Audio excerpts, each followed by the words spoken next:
You're listening to Talkline with Zev Brenner, America's premier Jewish broadcast on the air since 1981. And now, here's your host.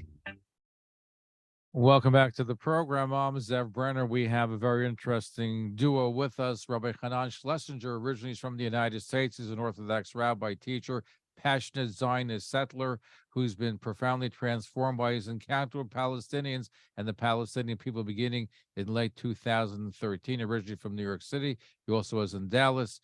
He is a member of the Rabbinical Council of America, the International Rabbinic Fellowship, as well as Beit Hillel and Israeli Rabbinical Association. He's a Rabbis Without Borders Fellow, was honored in 2013 and again in 2014 as the Interfaith Scholar. He blogs at myjewishlearning.org. He lives, as I mentioned, at Alon Shvut, and he's the international organization of a group called Roots. Also with us is Khalil Sayegh. He's a Palestinian born and raised in the Gaza Strip in a refugee family, originally from the town of Majal in historic Palestine, today within the borders of the state of Israel, known as Ashkelon. He never interacted with an Israeli except when the Israeli Air Forces bombed Gaza. He finally met Israelis. He met with Rabbi Hanan, and in January 2021, Khalil moved to D.C., where he's finishing up his master's in comparative politics at the American University School of Public Affairs. Prior to that, he obtained a bachelor's degree in biblical studies back in the Palestinian area. He's also a fellow at the Philos Project. Welcome both of you to the program. Thank you for joining us. We're happy to be with you. And we just put on your video. We're going to video as well. So we look forward to seeing. I saw you this afternoon, both of you. So nice to see you again here as well. So let me begin with you, Rabbi Hanan. You are a settler. You have been involved in interfaith dialogue.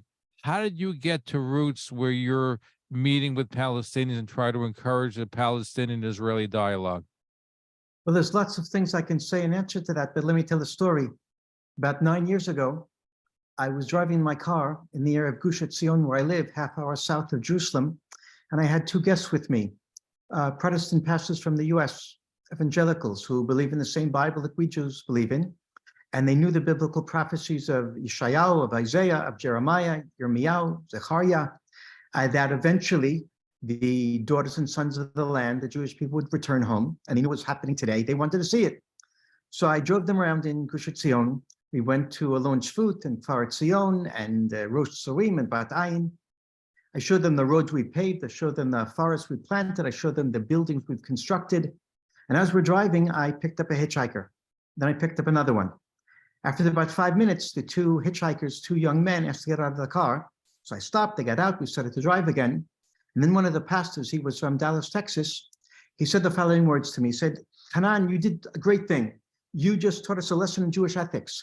You picked up hitchhikers. No one does that in Texas. So I answered and I said, you know, Bob, it's not just me around here. We all pick up hitchhikers. We trust each other. We have a common vision. And just like everyone else, I do my best to pick up every person who puts out his finger for a ride. And by the time I finished that sentence, I realized that I was lying. I was lying to Bob and Kevin. Even worse, I was lying to myself. I really believed, just like I said, that I pick up every person. But the truth is, I don't pick up every person. I pick up every Jew. And at that moment, I realized that I don't see the Palestinians. Now, they're 85% of the population where I live. They're walking on the side of the road, just like the Israelis. They need rides. But I said, and I thought that I pick up everyone, which means, but I'd never picked up a house in my life. But the reason being would be because there have been instances where people picked up Palestinian hitchhikers and they got murdered. So there's a danger. Even today, you wouldn't pick up a Palestinian hitchhiker, would you? In most cases, not. You're right. Okay. I was in fear, but the So it's point not because you don't see them as the people, but you see there's a certain group of... No, you got it wrong. It's the problem was, in my mind then in the car, not that I don't pick them up. That's not the problem. The problem is I didn't know that I don't pick them up. It's a matter of consciousness, not of action. I realized at that moment that my consciousness was that they weren't there. They were invisible for me. And to go back and explain how I began to understand that my mind was like that, I began to understand that I live fully and completely in the Jewish story. I've returned home after 2,000 years of exile. I fulfilled the dreams of our forefathers, which is important and great and glorious and meaningful. It's the whole essence of my life. But in doing so and in living that story, I was ignoring, I was blind to another story, another existence, another people in the land. In other words, that my story was so powerful that it blinded me to another story. And what happened at that moment in the car is I began to realize that I have to find a way to turn the Palestinians into people in my consciousness. That doesn't mean I have to pick them up, but I have to see them. I felt at that moment, and I still feel today, that I had a certain moral blemish in my heart, that there's human beings out there that weren't human beings in my heart. And the way to fix that is to meet them. And that's how I began my journey to meet Palestinians, which really changed my life. So now you're head of this group called Roots. So you bring Palestinian and Israelis together. You bring them together in Palestinian areas or in Israel? Well, if by Israel you mean the state of Israel, within the borders of the state of Israel, we don't do it there. We do it specifically and exclusively in Judea, Samaria, the West Bank. That's the heart of the problem. That's where the two sides are killing each other. That's where the two sides most wedded to their glorious historical identities and religious identities live. So that's where we have to bring them together. We work only in the West Bank. We have 5 different local associations in Yud Shomron. We have our flagship center in the Gush Etzion area between Bethlehem and Hebron. We have another group in Samaria, another group in the Jordan Valley, another group in the Judean desert, another group in the southern Hebron Hills. The center of it, the beating heart of Roots, is in the Gush Etzion, where we have our flagship center. It's called the Dignity Center. It's the only joint Israeli-Palestinian community center in the whole of Yehuda Shomron. And there, local Israelis and local Palestinians are meeting each other in our groups just about every day. And of course, later we can talk about what we actually do. Let me welcome Khalil to the broadcast. Thank you for joining us. I know you grew up in Gaza. Tell us about growing up, what you thought about Jews, what about Israel, and what changed for you. Hi, Zev. Thank you for having me. I mean, obviously, born to a Palestinian refugee family has sort of shaped how I look onto Israel and the Jews, because, you know, you grow up learning about what happened to grandparents in 1948, how they were driven out because of the Jewish return to the land, what we call the Nakba in 1948, or the catastrophe, where hundreds of Palestinian villages were completely destroyed, part of which was my city or village, Mashdal, where my grandparents found themselves in Gaza, living a difficult life. So this entire, you know, history that is so real for my family has shaped how I look onto the Jewish people and the Israelis. But it wasn't only the history, it was also the first interaction I had with the Israelis. As you mentioned in the biography, it was when the Israelis bombed Gaza. And in my mind, and in the minds of many of Palestinians in Gaza, it was just a continuation of what happened in Nakba, a continuation of the catastrophe that But happened. did you say that because the reason why they were bombing in Gaza was because of retaliation for a terrorist activity or an incursion across the border? Were you aware that these events were taking place at that time? Well, at that time, I was 7 years old when during Second Intifada in 2002. I was not aware of that, and even if I was aware, or other people are aware, it's still like it's hard for people to like look into the other people pain when they are themselves are experiencing the pain themselves. So it's kind of like, even if he knew, there's still like this narrative of like you're only focused on your people suffering and all of that. Not until really later on when I learn about that Israelis are going through bad things so as well, and I start more and more empathizing with that. So after I moved to the West Bank 2008, So let me just interrupt, because first of all, you grew up, you're not a Palestinian Muslim, you're a Palestinian Christian, you're a Greek, belong to the Greek Orthodox Church. I believe you were kicked out from school for defaming the Prophet Muhammad, right? yeah, there was an incident where I went to an argument with some Hamas students there, and they accused me of blasphemy against Prophet Muhammad, where I didn't really do it, but it was because I said I don't believe in Prophet Muhammad, whatever. So I was accused of that, but it was not that I did it really, and I was expelled from school, and that was part of why I moved from the West to the West Bank, but wasn't the reason why. And when I moved to the West Bank, there I had encountered for the first time meeting an Israeli in my life, 2014. And that was following the murder of the 3 Israeli teenagers in the Gush Etzion area was really shaked me into my core as a human being, as a religious person, as someone who studies ethics and think of these issues, that how can in the world someone who claimed to be Palestinian, which was at that time members of Hamas, would kill Israeli teenagers. It really shocked me. I ended up writing something about it. I ended up meeting an Israeli for the first time, and there I would learn for the first time about the Israeli narrative, about the Jewish connection to the land, about the biblical connection, the history. And this led me to believe that we have to find a way to coexist with the Israelis and the Jewish people in this land. And that's why I ended up being involved in Roots, where we emphasize not only the humanity of the other, but the other story, narrative, and how they fit in the land. Do you talk politics, either one of you, when you get together? Because can you see each on the same political plane? Because as a Jew, you know, this land belongs to us and the Palestinians believe it belongs to them. So do you talk politics, or you just talk about other things when you get together? Yeah, we definitely talk politics, but we don't start with politics. I think we start by the like humanizing each other and doing stuff with each other so we can see each other as humans and build certain level of friendship and trust between each other. So when we talk about the hard conversations, we are more ready and emotionally and intellectually ready to handle it and take it.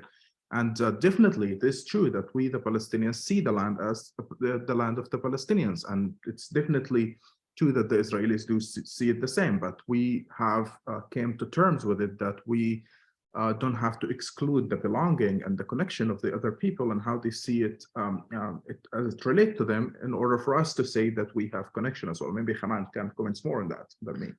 I agree 100% with what Khalil said.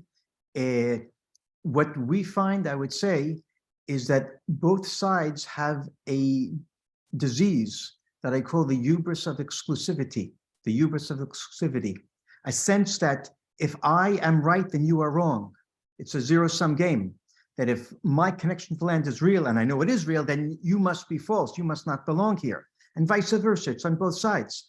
And what we have learned in Roots is that there's really no choice but to, one at the same time, hold on to my identity and my belonging to the land and my sense that it's all Eretz Yisrael, and at the same time realize that for the Palestinians, and it's the land of Palestine. And that's true historically, and that's true as far as their identity. And I don't have to be afraid of admitting that for the Palestinians, the land is Palestine, and they don't have to be afraid of admitting that for the Jews, the land is land of Israel. The same land has two identities. But those two concepts can work together. If Israel's a Jewish state and the Palestinians want their own country, so it doesn't mesh. In fact, if you look even in the Palestinian areas, Jews don't live in Palestinian areas. Arabs live in Jewish areas, but Jews don't live in Palestinian areas. So even from that, you know, how do you feel about that? If you're a settler, if for example they would give up territory like they did, for example, in the Sinai Desert, when they gave up certain settlements, Jews couldn't live there anymore. So it begins with the distinction between identity and politics. Khalil said earlier, we talk about politics, and that's certainly true. I agree 100%. It's important to talk about politics, and we do. But the things I said about recognize the other sides belong to land, that was about identity. Once we recognize that each side belongs to the land, then we can talk politically how we're going to make that work. But the political discussions from our perspective won't work and aren't real, aren't based on truth, if they don't come on the basis of recognition of identity. So I'm curious, and I'll ask those both you and Khalil. So how is that? You live in a lone shvut, you live in a settlement. How does your activities, how do your neighbors, how do your friends, how do your associates in your community take to your activities, what you're doing on behalf of Roots? So there's a minority of people who are vehemently opposed. I would say theologically, ideologically opposed. There's a minority of people who immediately think it's a great thing and they join us. The majority of people, I would say, it's simply beyond their conception. It's beyond, it's outside of, it's off their radar screen. It's like saying you're going to the moon. And therefore the opposition is, for them, is not vehemently ideological. It's crazy. It's nothing that I wouldn't think of. Khalil, And same question for you. How do your friends, your family, how do they view your working with Israelis? Yeah, well, there is definitely a variety of opinions. I mean, my family is supportive of peace in general, but they're not supportive of me, like they say, like wasting your time trying to talk to the other. They don't support that particularly, but they're not opposing to the idea of peace. But like among like people around us, there are people who are supportive of the idea of talking to the Israelis, as long as it does not normalize the situation of inequality and occupation that exists today. And there are others who are completely opposed to any talking to the Israelis, that believe that the only way to restore rights and justice is to fight against the Israelis. So there are a variety of opinions. There are definitely social price that you would pay. Social punishment is a thing that you could be socially punished, but it all depends on where you are in the map geographically. If you are in a city, it's much more cosmopolitan. It's much more, people are much more open-minded. At the same time, there's less danger. If you're in a refugee camp or in a village, then it's much harder, and you could be socially punished, but also maybe sometimes physically punished or something. Or we're assuming Khalil Sayegh, as you heard, he's a Palestinian born and raised in the Gaza Strip. He lives in Washington, D.C. He's working with an organization called Roots, where he's a speaker. He's on the American board.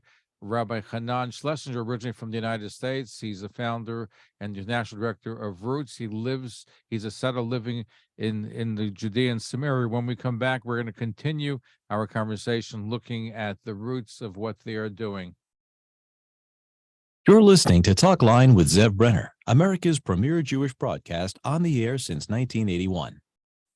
And now, here's your host. Welcome back to the program. I'm Zev Brenner. Our guests are Rabbi Hanan Schlesinger. He is an Orthodox rabbi, a settler from Alun Shavut in the Gush Etzion, and he's founder of an organization called Roots, and he's working together with Palestinians, including Khalil Sayegh, who's on the American board, who lives in Washington, D.C., who's a speaker for the organization. We're going to get to some phone calls. Let me just ask you this question, Khalil. I know that you are a Palestinian Christian. You're from the Greek Orthodox Church. Isn't it a fact, though, that in the Palestinian Authority, Christians have been moving out? They've been institutes where they've not made them feel welcome. Some cases, even in the Arab world, there's persecution of Christians. So has that affected at all your relationship with them, and maybe helps you in your relationship with the Israelis and Jews? Well, there are definitely problems within the Palestinian territories. I would say there is more problems when it comes to the Christians in Gaza as opposed to the West Bank, in terms of the civic spaces and freedom of religion spaces in Gaza has shrank more and more after the Hamas control of Gaza in 2007. But when it comes to the West Bank, there are no actual problems when it comes to laws or the government. I think the government is quite protecting of the freedom of religion in the Palestinian territories. There are all sort of rights for the Christians there. However, when the statistics we have suggest that there are issues with the Christians there. I mean, obviously, number one issue of why Christians are leaving the territories is the Israeli policies, the occupation. Second is economy, and the third comes the fear of Islamist groups and also fear that their Muslim neighbors don't welcome them. Actually, the numbers suggest that 49% of Palestinian Christians feel that their Muslim neighbors don't welcome them in the territories, which is an issue that needs to be addressed. Okay, let's go to Judy in Brooklyn. Judy in Brooklyn, your question for our guest. Go ahead, Judy. Thank you for waiting. Okay. Hi. Good morning, gentlemen. I believe in peace and harmony for sure. And I just want to say two things that really bother me. And I wonder if you could address it.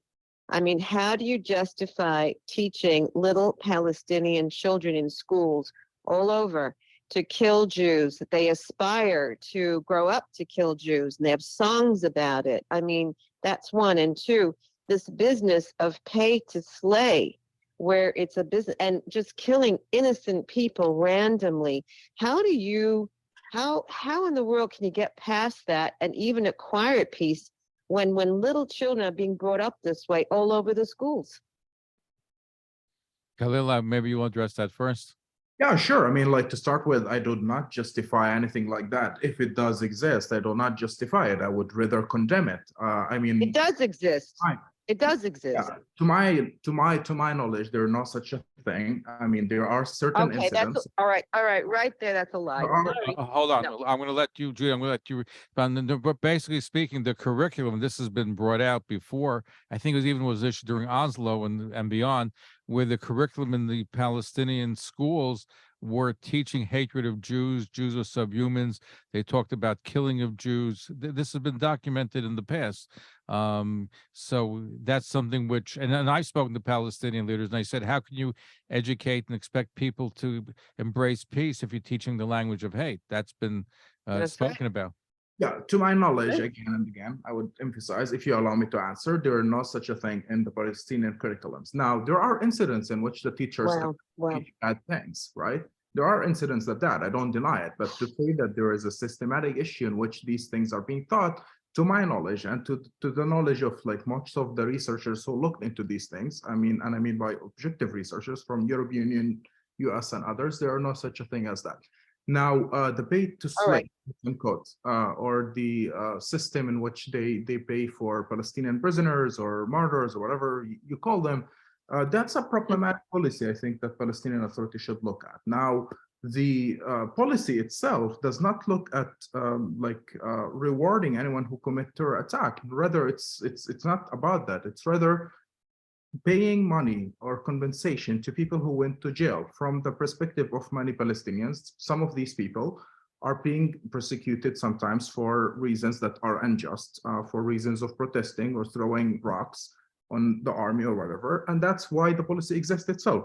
Now, there has been a lot of talks within the Palestinian Authority to distinguish between people who go to jail for reasons that they don't see it as just, and people who go to jail for actual terrorism that I oppose and I don't justify whatsoever.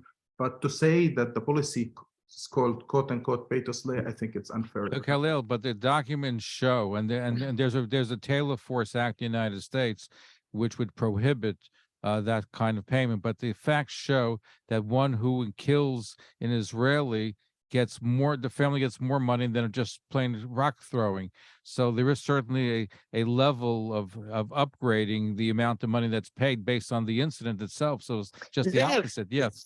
It's Zev, let me tell you, it's the incentive. They incentivize these people. They pay them 4 times as much as regular labor work. This is incentivizing, and they get them out there, and they don't care. They go out there and they kill nilly-willy because they know they're going to be paid regardless. This is not after they do something, get thrown in jail, and therefore they get paid. It's in reverse, okay? And let me tell you something. I've got to tell you something. With all due respect, I have a tough time when I hear people say things and they're just not sticking to the facts.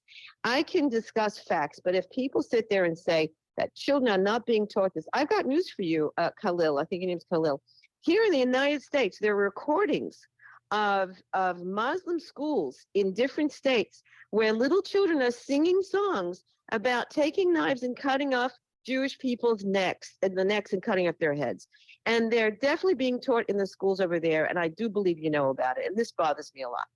Let Khalil, let Rabbi Hanan respond to that as well, because it's a question that I'd I like would to say, respond to. I would say it's quite clear to me if that is taught anywhere, that's bad and that should never happen. I am saying very clearly, to my knowledge, that is not the case. At least it's not the case systematically. I would definitely can point out to you to some examples where these things has been taught. There's definitely at some schools.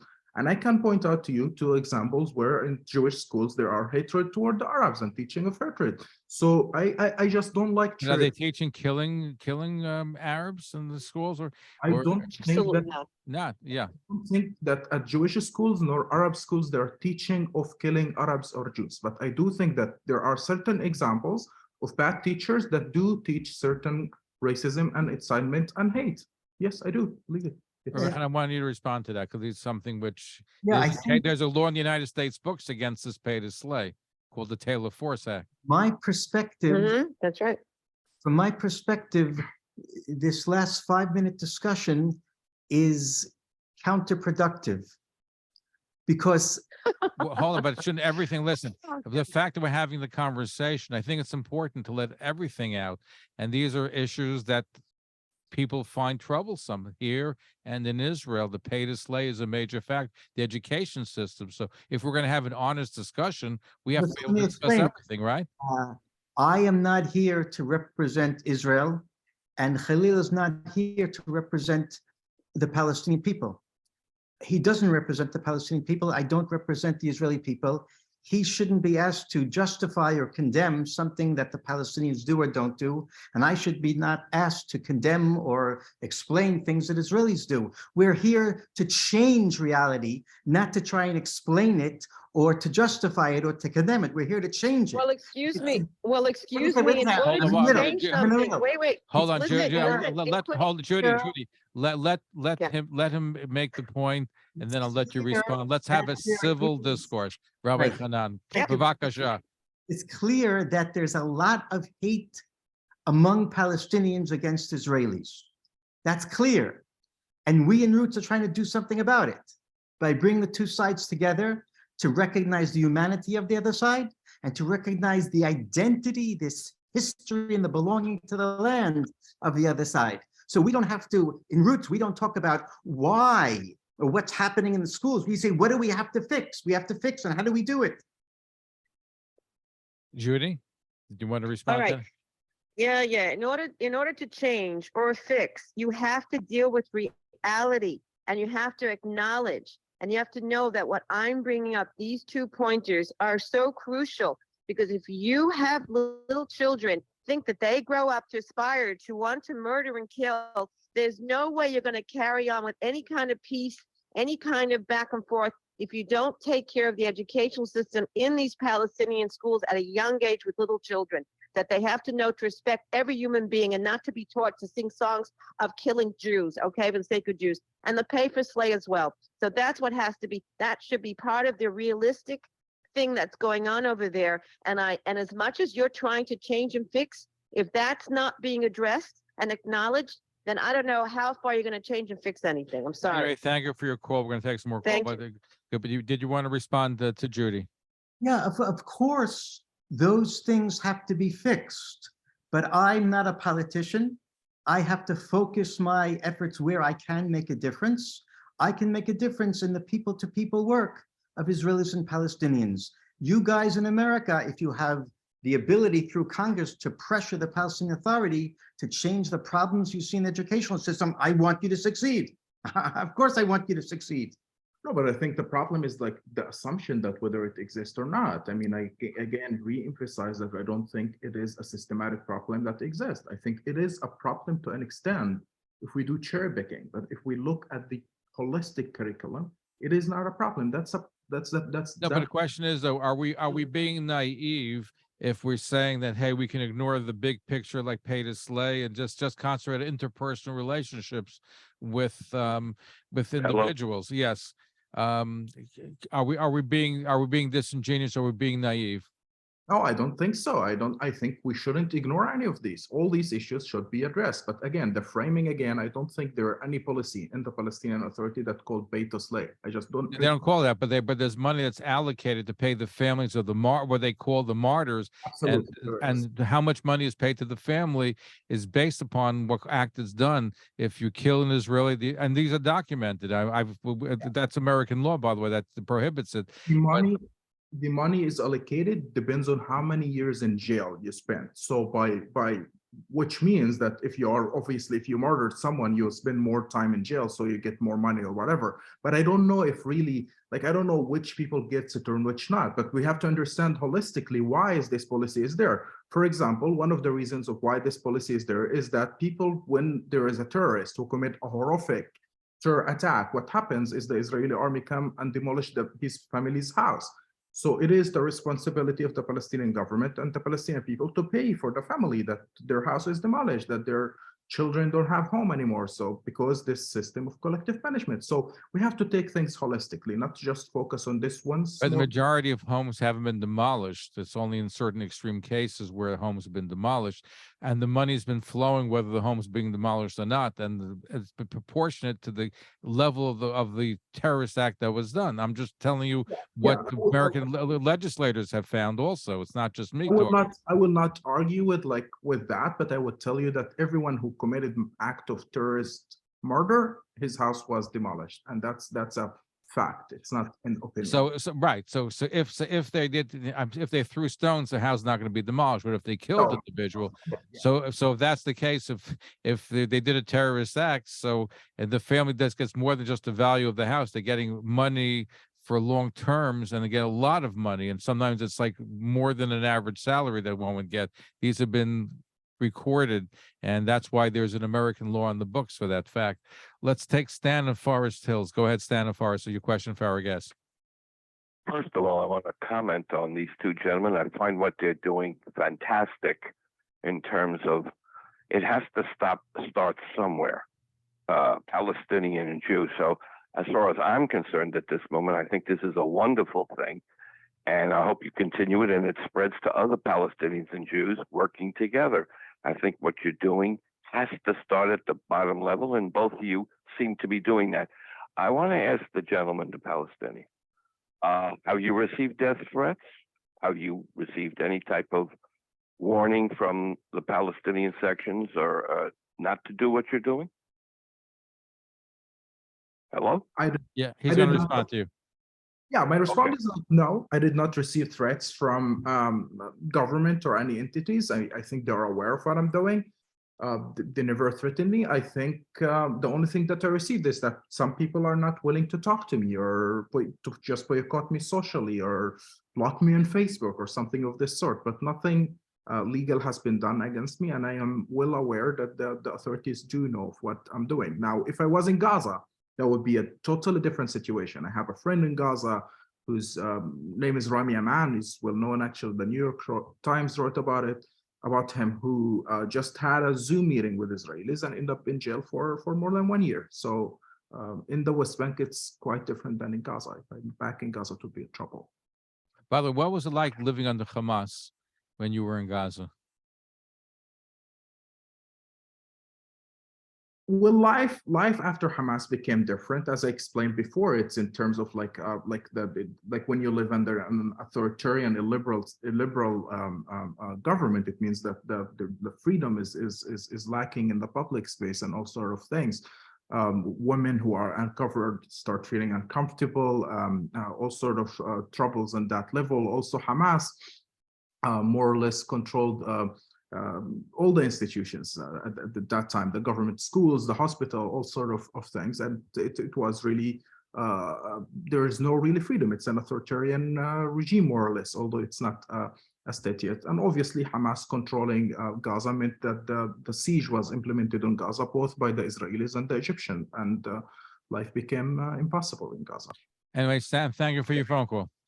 Okay, we're going to take a short commercial break. Our guests are Rabbi Hanan Schlesinger. He is an American-born Orthodox rabbi. He is a settler, lives in the Lone Shavut. He's founded an organization called Root,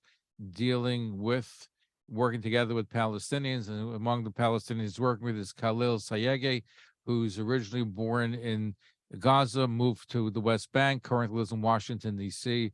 He is on the board of the American Friends of Roots, and they're actually speaking together here in the United States regarding some of their activities, what they're trying to do. Okay, we're back. Rabbi Hanan Schlesinger is our guest. He's an American-born rabbi. He's a settler, lives in Lon Shavut. He's founded an organization called Root, dealing with trying to get and working together with the Palestinians. And one of those is Khalil Sayegh, who is originally from Gaza, lived in the West Bank, lives currently in Washington, D.C., and he is also involved with Roots. He's a speaker for them. He's on the American board. We're taking some of your phone calls. Let's go to Simon Jacobson in Brooklyn. Go ahead, Simon. Shavua Tov. I hear what Khalil is saying. I don't think he represents the Palestinians or the Israelis, but let's look at this year. There was a lot of killings. The shul, 9 people got killed in the synagogue. Then you had the poly kids and another bunch of children killed, teenagers, 13-year-old kids coming and smashing Jews with cars in Israel, stabbing, killing. So there's something wrong. Something's like, I understand it's not in their curriculum, it is in their curriculum. They killed. That's what they know since they're 5 years old, since they're 2 years old. So it's like you're telling me something which maybe he's naive. He doesn't realize it, but I think there's he just has to see what's just on the news. Every day is another story. You don't see Israelis killing Arabs, going and killing them and stabbing them. It doesn't happen. So that's where I think he's very naive, and the other one's naive. We had a very tough year in Israel. A lot of Jewish blood spilled, and I think I hear what he's trying to do in a way, but it's an issue. Terrible what's going on. I'll let Khalil respond to you. Go ahead. Thank you, Simon, for your call. Well, I mean, I would start with like what's happening is horrible, like the murder of Jews in Jerusalem or in any part of Israel or the West Bank is horrible. It should never happen, and I'm against it, and that's terror, and it's despicable. But to say that all Palestinians are responsible for it, or that's all what they know, is rather completely misleading and untruth. And then to say that Jews don't do that is also misleading and completely untruth. I mean, you look at just what happened in Hawara, where more than 100 Palestinians were injured and one was killed when Jewish extremists attacked the village of Hawara. More than 200 Palestinian cars were damaged, and 40 Palestinian houses were set on fire. That's something that happens daily in the West Bank by settlers. I don't dare listen. There was a terrorist rampage. There was a terrorist incident, and I think there was an incident in one of the Palestinian villages, which is terrible. But it's not a daily occurrence, something like that. It is daily. If you look at the data, the Israeli human rights organizations that put, not me, although I did experience myself attacks by the settlers, but also you look at the data. I'm not like making up anything. It happens daily, but not on this size. It happens daily that attacks happen here or there or whatever. Now, to say that this doesn't happen from the Jews, I think it's misleading. You could say maybe it's different number or whatever. Maybe we can argue about that. Now, hold on, but you don't have incidents where you have random killings. Now, there was one incident where you had some Israelis that did a rampage, and I think they should be prosecuted for what they did. But that's not a daily occurrence. The terrorism in Israel that we're finding is where people with the stabbings and the shootings. It's done on a regular basis. It's escalated during this past year. It's not an intifada, but it certainly is terrible. And what's also I'd like you to address, we have a lot of people calling, is that when you have a terrorist incident, you have sweets being given out on the Palestinian street, and you see the celebration and the joy. You don't see that happening in Israel, but you see it happening in the Palestinian area. And I think a lot of people are upset when they see a killing of a child or an innocent individual and the sweets are being given out. I know we discussed it earlier in the day, but I think I'd like to have that addressed as well. Yeah, no, absolutely. That's horrible. That's unjustifiable. I would never justify this. But again, the context for these things of how people feel revenge and what's the group psychology of what happens before. I will give you an example, like with the distribution of sweet in Nablus or Jenin. When people did that, it was just few days after the Israeli army raided the city of Nablus and Jenin, and there were some militants who were killed or assassinated at this operation, but a lot of civilians who were killed and also shot in this operation, and that's something documented by Israeli human rights organizations too, not only Palestinian claims. So people respond with this horrific acts of distributing sweet or whatever, but does not represent the majority of the Palestinians. These are minority who do these acts out of revenge in a particular context. I could only condemn it, and I don't stand for it, and I know many Palestinians feel disgusted by it. Are there many Palestinians who discuss it? Is that what the polling is showing? Because some of the polls I've seen, a lot of the Palestinians support the violence. Absolutely, they do support the violence, but polling and numbers goes up and down. When there is political horizon, less people are likely to support violence. When there is no political horizon whatsoever, more people are likely to look to support the violent too. But also the questions, the way it asks the questions of armed resistance, it's not specific of what does they mean, whether it's attacking on civilians or not. So that's another thing to take to account. So there is another question that is asked usually in surveys about targeting civilians, and that's usually much lesser people believe in that targeting civilians is justified. I would like to believe so, but unfortunately, I'm a skeptic. But you're well-meaning, but a lot of them, I've seen a lot of the hatred and the tensions and the killings. But we have a lot of people waiting to speak. I'd like to say something also Good, about Rabbi Hanan, yes. the following. I see from my own experience that us Israeli Jews, we use the knowledge we have about the terrible things that Palestinians do to us Jews. We use that knowledge as a way of not taking responsibility. We talk about how terrible it is, and then we put up our hands and say, there's nothing we could do. They're just evil people. They're just killing us. What we in Roots are saying is we have to take responsibility and not just talk about what they are doing to us, but what can we do to make the situation better? The message is take responsibility. Don't just point out the bad things that the side is doing, but find a way to create partners on the other side to change the reality. Let's go to Heshi in Queens. Thank you for patiently waiting. Go ahead, Heshi. Okay, Shavuot Tov. Shavuot Tov. As Stan had said, trying for peace, I go along with that. However, what bothers me is that Rabbi Hanan and Khalil, from what I heard, as far as their knowledge of pay for slay and in the books, as a matter of fact, they should know a million times more than I do, and I think I know more than they do.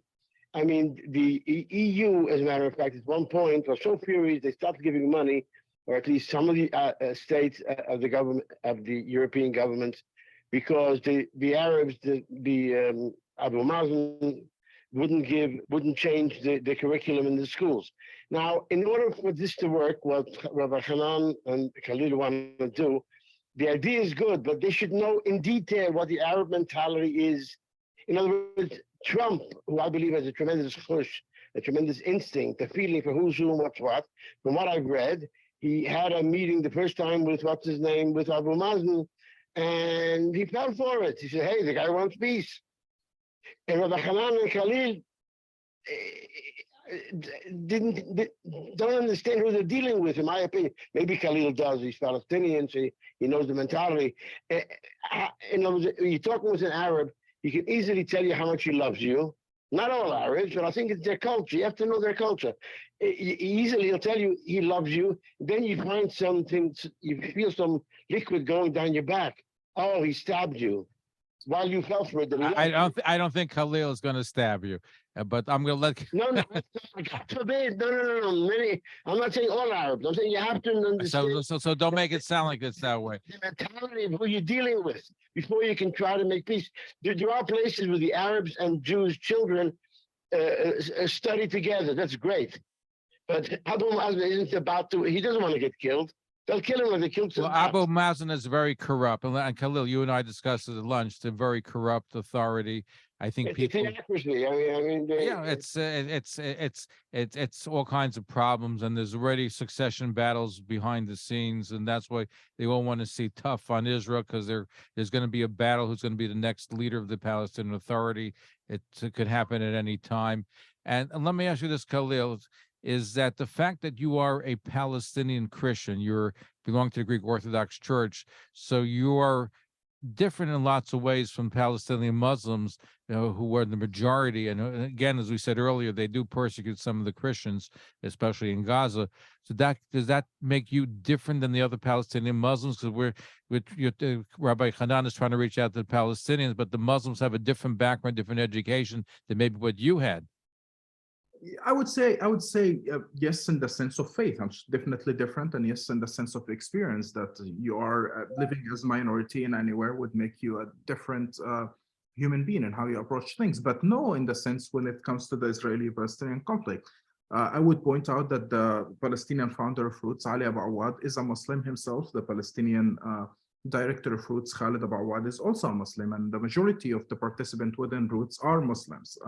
So in a way, it is what is unnormal is that I am the one Christian within the entire Palestinians who work and operate with Roots. So it doesn't really make a huge difference. Am I on? Oh, yes, go ahead, Yaakov and Midwood. Your question for our guest. Go ahead, Yaakov and Midwood.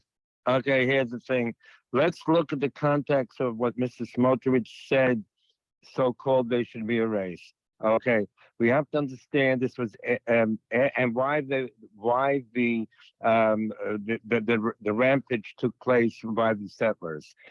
After the killings, first of all, they tried to kill more than the two who were killed.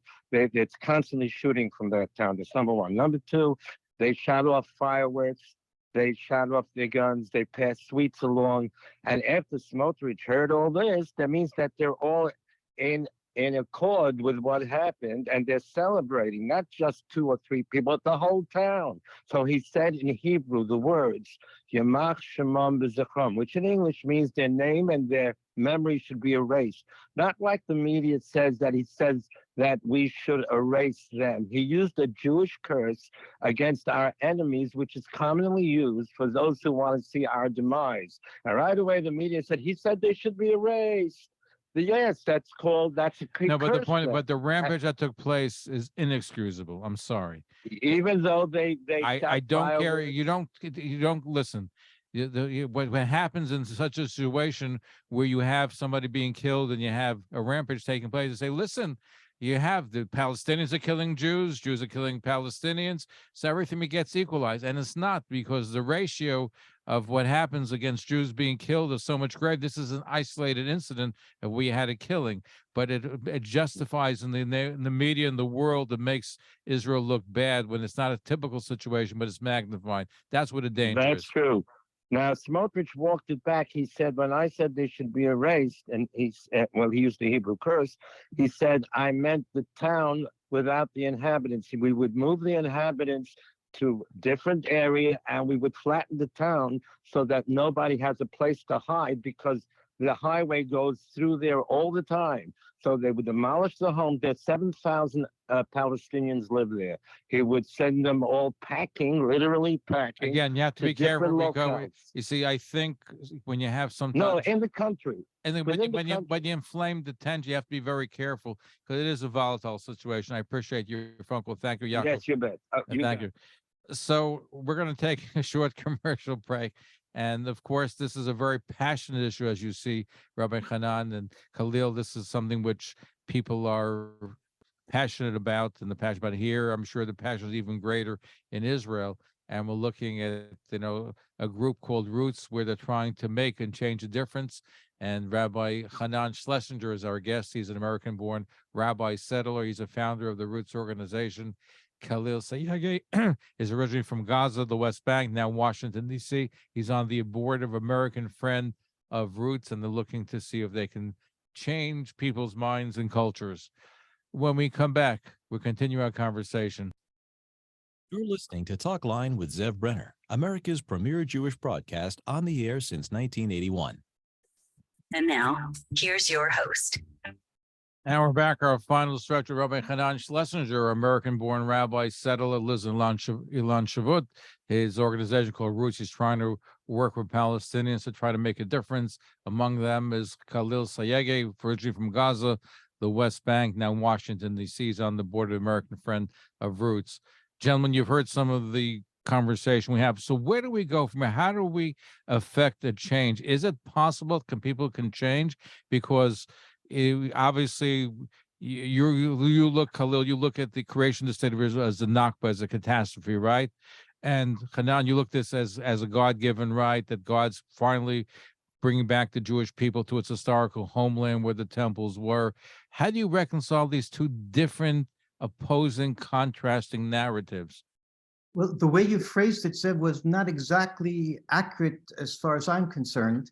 You said that I see what happened in 1948 as the God-given return of the Jewish people to our land, and that's true, but that's only half the story. I see what happened in 1948, both as what you just said, but also as a terrible tragedy for the Palestinian people. Two opposing things happened at the same time. The greatest thing in the world for the Jewish people happened at the same time that a terrible thing happened to the Palestinian people. As far as I know, that's a fact. Khalil? And when it comes to me, I don't think that it is the existence of the Jewish state that we look at the catastrophe as, or the Nakba as the Palestinians. It's rather the fashion through which the Jewish state has came to exist that has been built from our perspective on the destruction of many of our villages, the transfer of more than 700,000 Palestinians out of their lands and homes. That's what is the catastrophe. To have a Jewish state in itself, it's nothing that it's opposed. We have nothing to oppose in that, but we oppose that it happened in our land, that we oppose that the consequences of its creation was the displacement of 700,000 Palestinians. And I'm afraid that unless we acknowledge this reality, we will keep thinking that to do it again is okay. I mean, I would point out to the comment of the gentleman before when he was referring to what happened at Hawara and the comments of Mr. Smotrich, that yeah, it's okay to just move 7,000 Palestinians out of the village in order to destroy the village. And it's not going to happen. I mean, yeah, I know, but like even to think of it, even that there's some people who think that that's okay. This logic of ethnic cleansing, I think, need to be addressed. And unless we acknowledge— Well, let me ask you, are you bothered by the fact that in the Palestinian Authority, and I mentioned it before, that a Jew is not allowed to live in the Palestinian Authority? You can't have a settlement like where Rabbi Hanan lives under the Palestinian Authority. It would bother me if there is any law in the Palestinian Authority that forbid a Jew from living in the territories. Absolutely, yes. There's also a law in the Palestinian Authority books that forbids a Palestinian Arab from selling land to Israelis. Oh, absolutely, and I'm all for it. I'm all for this law because the law is very specific. It's about Israeli Jews there. Or let me reframe it. It's about selling lands to Israelis in which Israel would expand its territories to take part of the Palestinian territories. It's not law against a Jew. Like in Jerusalem, for example, if a Palestinian sells land to an Israeli, he's liable to be killed for that. I don't know about that, but again, in a world in which the Jews can become equal citizens of the Palestinian territories, I see no problem with them living there, buying a land, living in the same building with me. There is no problem with that. But in a world in which the selling of the land means expansion of the settler control over these territories in Israel, that's where the problem is. The problem is in Jerusalem, by the way, and I know cases because you have groups that buy territory, they have to provide an identity, a new identity for those that sell land in Jerusalem to Jewish groups because they're under death threats of the Palestinian Authority. And that's unfortunately a fact. You mentioned 1948. I'm just curious. There was a war because what happened is that you had Arab countries that invaded and fought against the Jews. The Jews won. So obviously in a war, you're going to have casualties. You can have people moving out. The fact is that the Jews won. Had God forbid the Jews not won, you'd have had Jews being expelled from the area. That's what happens during war. There should be some way of compensating those Jews those Arabs that left in 1948. There should be compensating for Jews that were fled Arab countries, that were thrown out of Arab countries, also in the 1940s and 1950s. We have to look at it both ways. I think that has to be part of the equation too. I think that's true for the Jews from the Arab world. They should be confiscated, and I think that what happened to them was unjust and wrong. However, I think the framing of that it was just a war and Palestinians left, it's problematic. I mean, it was very clear even in the biography of Ben-Gurion and others that they were talking about transferring the Palestinians. It wasn't just some sort of war consequences that happened. It was very clear in their thinking of the founding fathers of Israel that the only way through which a Jewish state can be formed is to transfer the Palestinians. But that's not only the problem that they were transferred. The problem is that right after the creation of the state of Israel, they weren't allowed back or allowed to reclaim their property. That's the other problem. Now, I don't live in 48 anymore. I am willing to like move forward, not to think of 48, but we need to find way to like not to have this continue to happen today. We need to find way to compromise in order to live in peace with each other. But you commemorate the Nakba Day? Is that part of the commemorations that you and other Palestinians on a yearly basis, commemorate? Absolutely, yeah. So the 1948 is still alive in your memory. If that's something that's part of your fabric, if it's being commemorated as a catastrophe. Yeah, but I'm willing to, I said, in a compromise to look over that. You know, I mean, we already made a compromise, and I'm not like envisioning myself going all the way back to 48. I'm willing to look forward, not backward.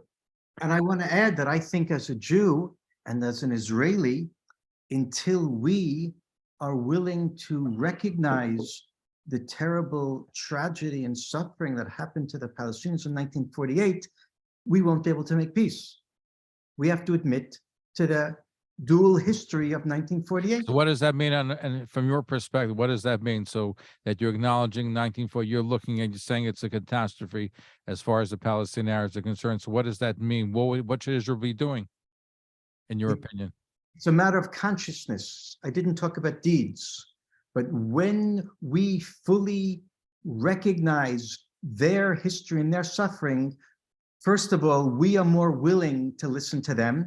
And when we recognize their suffering, they are willing to listen to us. It's similar to the Holocaust, that when Palestinians recognize the terrible tragedy that happened to the Jewish people, we feel heard as Jews. And we feel, now that you've recognized our history and our suffering, we can begin to talk. And the same thing with the Palestinians. They, from my experience, are much more willing to get into a dialogue and to move forward, how we can solve this situation, create a political framework for a solution when we Jews acknowledge their past and their suffering.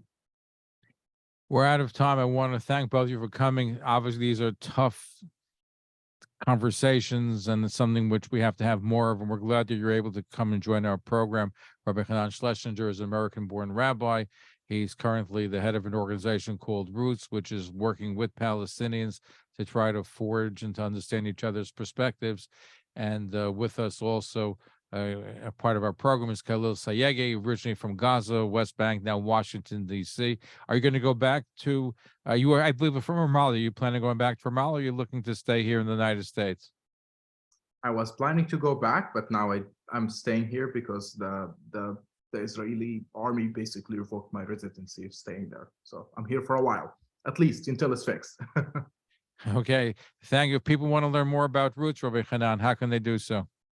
Our website is www.friendsofroots.net. That's net, friendsofroots.net. And on Facebook, we're Friends of Roots. On Instagram, we are Roots_Israel Palestine. By the way, who funds your organization? A lot of small donors. Thank you for joining. Look forward to having you back again. Thank you very much. Appreciate you joining us. Thank you so much. Okay, there you have it.